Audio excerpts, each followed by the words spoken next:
Assalamualaikum warahmatullahi wabarakatuh. Salam Nusantara, salam sejahtera untuk kita semuanya. Salam Om Swastiastu, Namo Buddhaya, salam kebajikan Rahayu.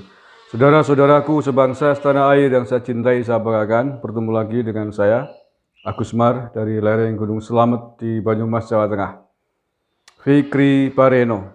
Jejak digitalnya telah membongkar siapa jati diri Fikri Bareno ini. Ternyata dia adalah satu komplotan dengan ormas terlarang bernama HTI. Dan dia termasuk orang yang sepakat dan ikut mengaungkan tentang khilafah Islamiyah. Mau apa lagi? Mau bukti apa lagi? Bongkar jejak digitalnya Fikri Bareno ini.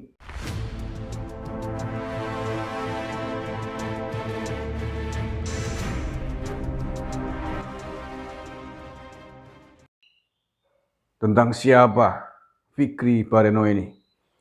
Dia membantah bahwa dia dikaitkan dengan HTI. Dia mengatakan sudah 20 tahun menjadi anggota MUI. Silakan membantah, tetapi jejak dan fakta digital yang ada tidak bisa menghapus siapa dirimu, Fikri Bareno. Jadi garis tebal bawah merah, kamu adalah komplotan orang-orang yang ingin mendirikan khilafah Islamiyah di negara ini. Kalian adalah bagian dari ormas terlarang. Menjadi anggota HTI ataupun tidak, faktanya bahwa kamu bareng-bareng bersekutu dengan HTI ingin mendirikan khilafah. Tidak ada bedanya, baik menjadi anggota HTI ataupun tidak. Satu komplotan ya sama saja hukumnya. Baik, saya buka ya, saya bongkar jejak digitalnya Fikri Bareno ini pada tahun 2011 yang lalu. Nanti bisa dibaca sendiri di screenshot ya. Saya baca ini biar tidak terlalu sulit membaca screenshot karena kecil-kecil tulisannya. Ini nama websitenya fokusmedia.xyz. Bannernya memakai nama Al-Wafi, media politik dan dakwah membangun kesadaran umat. Nah, ada keterangan ini Al-Wafi, media politik dan dakwah. Di bawah banner Al-Wafi tertulis mengenal Hizbut Tahrir. Nah, ada fotonya Ismail Yusanto. Nah, ini sebuah tulisan yang diangkat pada 14 Juli 2011. Ustadz Fikri Bareno, Sekjen Al-Ittihadiyah _2, Ormas Islam harus memperjuangkan khilafah. Sosok Fikri Bareno banyak dikenal di kalangan pimpinan ormas-ormas Islam tingkat pusat. Wow. Pandangannya tentang perjuangan syariah cukup tajam. Menurut beliau, penegakan syariah Islam itu merupakan kewajiban seluruh umat Islam, termasuk menyatukan umat ke dalam khilafah pun merupakan kewajiban seluruh kaum muslim. Kalaupun selama ini yang paling lantang menyuarakan perjuangan syariah dan khilafah itu adalah HTI, tetapi ingat perjuangan itu untuk kepentingan seluruh umat Islam. Tegasnya dikutip oleh Fokus Media atau Al-Wafi ini.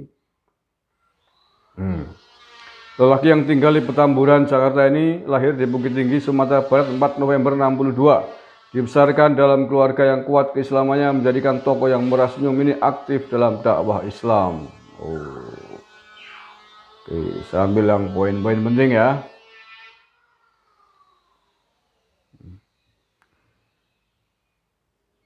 Setelah bergaul dan memahami ide-ide HTI, ia sangat mendukung syariah dan khilafah yang selama ini disuarakan Partai Islam Ideologis Internasional itu.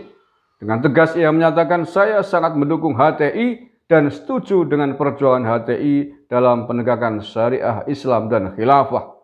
Sebab satu-satunya solusi bagi permasalahan umat itu adalah syariah Islam. Tidak mungkin masalah kaum muslim terselesaikan kalau bukan dengan syariah Islam. Tidak mungkin umat Islam akan jaya kalau terpecah belah. Itulah pentingnya khilafah, kata Fikri Bareno. Nah, statement ini kurang apa lagi mau mungkir apa lagi Fikri Bareno. Saatnya MUI bertindak tegas untuk menghapus dan mendelete nama orang ini dari MUI. Kalau tidak mau mengevaluasi diri, tidak mau berbenah diri, maka MUI lah yang harus didelete dan dihapuskan dari Indonesia ini. Buat apa? Di dalamnya terdapat orang-orang yang melawan negara, memusuhi negara, nggak sanggup membersihkan, nggak sanggup mengatasi kok. Terbongkar sudah oleh Densus 88. Ini terakhir Fikri Bareno. Katanya pengurus MUI pusat sholat nggak bener, ruku nggak sujud-sujud. Kayak orang tahu sembahyang baik. Nah, Fikri Bareno dan semua pengikutnya, ex-HTI, ex-Ormas terlarang, ex-FPI, solusi permasalahan di negara ini bukanlah khilafah. Itu kan kemauan kelompokmu, kemauan politikmu. Solusi bangsa Indonesia hari ini sebagai bangsa yang majemuk, bangsa yang memiliki banyak perbedaan, solusinya adalah toleransi beragama. Solusinya adalah Bhinneka Tunggal Ika. Itulah solusi. Kita hidup berdampingan dengan rasa saling menghargai antara yang satu dengan yang lain. Menghormati agama yang satu kepada agama yang lain. Keyakinan yang satu dengan keyakinan yang lain. Itulah solusi. Solusi bangsa ini agar kita hidup damai berdampingan, tidak saling bermusuhan, tidak mengkafirkan yang satu kepada yang lain. Tidak memaksakan ego kelompoknya. Kalau kamu mengatakan solusinya adalah khilafah, menegakkan syariat Islam, itu namanya ego kelompokmu. Nah, itu namanya nantang gelut. Karena sistem negara kita sudah jelas, negara kesatuan Republik Indonesia. Ya, ini negara yang menyatukan berbagai perbedaan ini tadi yang saya sebut. Nah, oleh karena itu disebut negara kesatuan. Nah, negara kesatuan Republik Indonesia ini adalah harga mati. Maksudnya apa? Jangan dirubah-rubah, jangan ingin mendirikan bentuk negara lain dalam bentuk apapun termasuk khilafah Islamiyah. Itulah maksud dari NKRI harga mati. Dengar, blog. Kalau caranya umat muslim seperti kamu semua ini ingin mendirikan khilafah Islamiyah, yaitulah yang disebut dengan ingin memberontak kepada negara, ingin mengevaluasi, ingin membongkar tatanan negara kesatuan yang sudah mapan. Itu sama dengan apa yang dulu diinginkan oleh DI, TII, ingin mendirikan daulah Islamiyah. Ingin Indonesia ini berdasarkan syariat Islam, menjadi negara Islam. Itulah khilafah.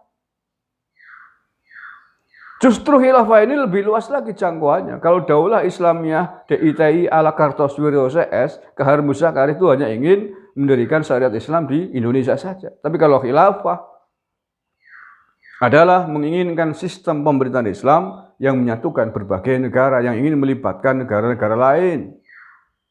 Jadi lebih rumit dan lebih serius, lebih berbahaya. Nah, dengan demikian sudah terbongkar jelas apa dan siapa kamu. Pada intinya Anda adalah orang yang berbahaya di Majelis Ulama Indonesia. Anda berbahaya bagi bangsa dan negara ini. Kalau Anda berbahaya, bukan kemudian mengkoreksi orang lain, bukan kemudian mengkoreksi Gus Yakut, bukan meminta Gus Yakut untuk mundur dan dipecat, tapi justru kamulah yang harus mundur dari MUI dan dipecat dari MUI.